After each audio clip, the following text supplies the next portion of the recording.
And remember this, don't let security be your dangerous anchor.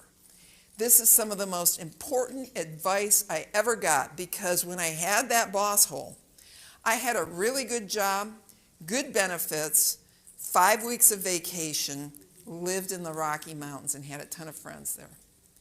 And then came that moment where he took my promotion and I'm like, I'm going to go.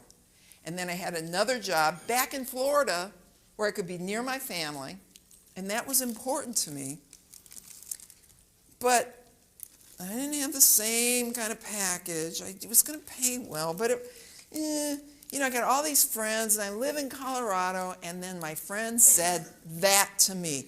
Don't let security be your dangerous anchor. And she said it 3 times. Don't let security be your dangerous anchor. Don't let security be your dangerous anchor. Because I promise you, it's your ability to see risk, fortify it so that you can make it successful, and then just take the dive that will create your success. Don't let security be your dangerous anchor. And I jumped, and here I am. Oh my God. Oh, you guys are so